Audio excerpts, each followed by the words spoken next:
British Finance Minister Jeremy Hunt said that the next round of public sector pay rises must avoid embedding inflation deeper in the economy, but would be as generous as possible. Public employees' pay settlements are due to be announced in the coming weeks on a sector-by-sector basis following a series of reviews by independent panels. Asked by reporters ahead of a major policy speech whether he would accept recommendations by the panel, Hunt said such decisions would be difficult and had to be based on a wide range of factors. Well, we understand how important it is for people to be paid fairly when they're working very hard, and we respect the independence of the pay review process. We will take a decision in the round. We want to be as generous as we possibly can without taking any decision that will entrench high inflation. Faced with high inflation after years of stagnant wages, Britain has experienced more than 6 months of intermittent strikes across the public sector since last year's pay review process, with many of those disputes still unresolved. You can choose any of the Britain's BBC suspended a male member of staff on Sunday following an allegation that one of its star presenters paid a teenager thousands of pounds to pose for sexually explicit photos. The broadcaster said it first became aware of a complaint in May, but new allegations of a different nature were made to it on Thursday, and it had informed external authorities. London's Metropolitan Police said it had received initial contact from the BBC, but no formal referral or allegation had been made. The BBC said it was a complex and fast-moving set of circumstances, and it was working as quickly as possible to establish the facts in order to properly inform appropriate next steps. The statement said it is important that these matters are handled fairly and with care without giving details on the claims. The Sun newspaper, which first reported the allegations, cited the young person's mother as saying the unnamed male presenter had paid the teenager more than £35,000 over 3 years for the images. The mother told the newspaper that the teenager had used the cash to fund a crack cocaine habit.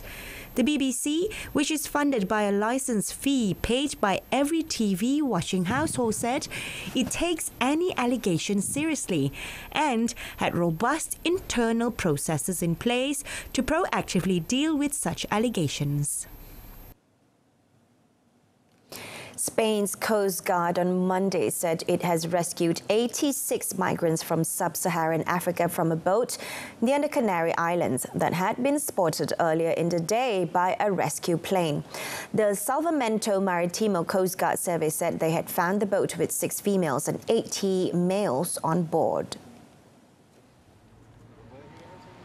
A spokeswoman said when the rescue plane spotted the vessel about 71 nautical miles south of Gran Canaria, it was initially thought that it accommodates around 200 people on board. However, the Coast Guard later acknowledged that the estimate by the plane's crew was incorrect.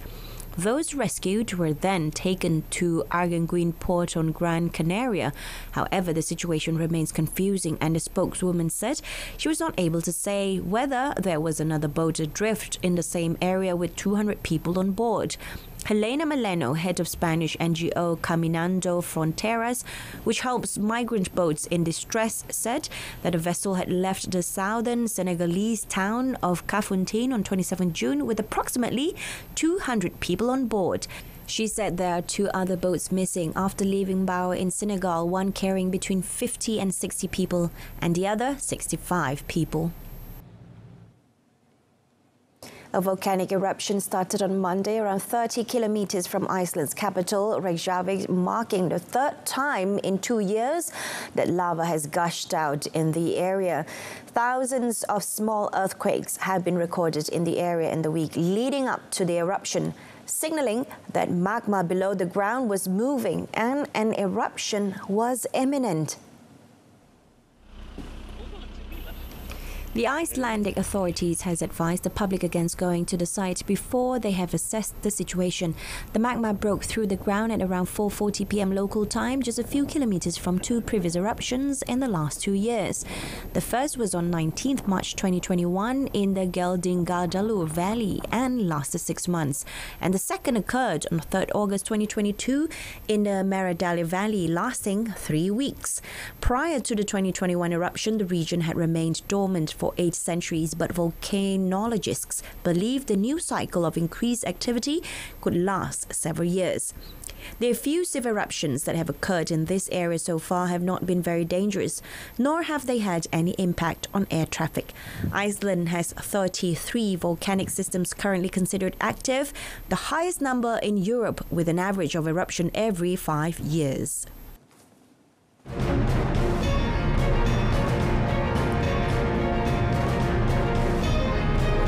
Next in sports, Alcaraz Djokovic advanced to Wimbledon quarter-final. Stay with us.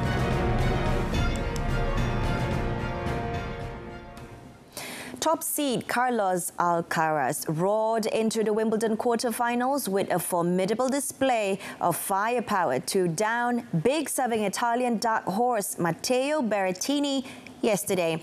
The Spaniard was beaten to the punch in the opening set, but raised his game to claim a comfortable 3-6, 6-3, 6-3 and 6-3 win to the delight of the centre court crowd. He will now face a battle of the 20-year-olds against Denmark's 6th seed Holger Rune for a place in the semi-finals. Fearless Danes Rune's stature in world tennis continued to grow as he stayed calm and collected in the face of adversity to ride out a 3-6, 7-6, 7-6 and 6-3 win over Bulgaria's Grigor Dimitrov. The Danish 6th seed missed out on converting any of the 6 break points he earned in the opening set, and then found himself a set and a 4-2 down after surrendering his own serve with 2 successive double faults. Through all that mental turmoil, he never lost belief, and the 20-year-old came storming back with some phenomenal shot making as he became the first Dane in 65 years to reach the Wimbledon quarter-finals. Meanwhile, defending champion Novak Djokovic was temporarily knocked off course by big serving Pole Hubert Hurkacz, but quickly got back in the groove on to reach the Wimbledon quarterfinals. Having edged 2 tie-breaks late on Sunday before being beaten by the tournament's strict 11 p.m. curfew, the 36-year-old returned to lose his first set of the tournament before sealing a 7-6, 7-6, 5-7 and 6-4 victory. Djokovic was not at his best as Hurkacz briefly threatened a comeback, but as he so often does, the record 23-time Grand Slam men's champion found a solution. He has now moved equal in second place with Jimmy Connors for Wimbledon quarterfinals reached and will face Russia's 7th seed Andrei Rublev tomorrow. Meanwhile, Russian 3rd seed Daniil Medvedev reached the Wimbledon quarterfinals for the first time when his 4th round opponent Jiří Lečeka retired injured after losing the first 2 sets 6-4 and 6-2. The 21-year-old Leheka, who had played a 4-hour 5-set match against Tommy Paul in the last round, took a timeout after the first set while a trainer treated blisters on his right foot. The Czech, who produced 33 unforced errors in the match, struggled on through the second set, but Medvedev broke his serve twice and was untroubled on his own. It was a case of better late than never for Christopher Eubanks as the gentle American giant was roared on to a 3-6, 7-6, 3-6, 6-4 and 6-4 win over Greek 5th seed Stefanos Tsitsipas in the 4th round. Eubanks, 27, is no spring chicken, but after finally making it into the Wimbledon main draw for the first time this year, he has made it into the quarterfinals of a Grand Slam for the first time with a rousing win over the Greek maverick. The 24-year-old Tsitsipas, who was in action for the 7th day running after having to put up with numerous rain disruptions during his matches, was bidding to become the first Greek man to reach the last 8 at the All England Club.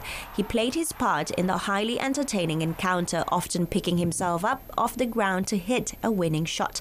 But he met his match in the 6'7" Eubanks, whose cheering squad included his occasional mixed doubles partner and compatriot Coco Gauff. In the women's draw, Ons Jabeur set up a quarter-final repeat of last year's Wimbledon showpiece against Elena Rybakina after crushing out of sorts former champion Petra Kvitova 6-0, 6-3 in a centre court demolition job. The Tunisian raced through the first set in 22 minutes before Kvitova briefly returned to the locker room in an attempt to reset for the second set. But her radar remained badly off and she was soon 4-1 down, having conceded a double break. The Czech did finally string 2 games together, but Jabeur finished in fitting style by breaking to love. In the other match, women's holder Rybakina was given an easy ride into the quarterfinals after Brazilian opponent Beatriz Haddad Maia retired midway through the first set with a back injury. Rybakina had just broken for a 3-1 lead in the first set when the Brazilian 13th seed winced in pain and clutched her back after netting a backhand.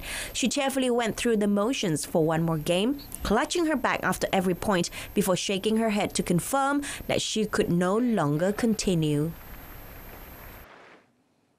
New Tottenham Hotspur manager Ange Postecoglou said he hoped his vision for the Premier League club could persuade talisman Harry Kane to stay, but added that he had not received any assurances about the striker's future. Kane, Spurs' record goal scorer, has been linked with a move away from the club, with Bundesliga heavyweights Bayern Munich reportedly among several top clubs interested in signing the England captain. The North London club missed out on European football for the first time since the 2009-10 season and also failed to end their 15-year trophy drought. Speaking at his first press conference as Spurs manager on Monday, Postecoglou said he was relishing the challenge of rebuilding the club. My role right at this minute is to deal with what's in front of me, the certainties I have, knowing that there are going to be many uncertainties, and trying to tick off one by one, the path forward for us, and that is, what our squad's going to look like. May take a little while until the season starts before we have clarity on that, but within that, I can't wait for that moment to start working. We've started already. The ends updates at noon. Wrapping up with a recap of our top story, addressing 3R issues, KKD engages social media providers. Tune in to Malaysia Tonight, coming up at 8:30 p.m. on TV1 and saluran Berita RTM. I'm Renee Fong, Malaysia Madani, tekad perpaduan penuhi harapan.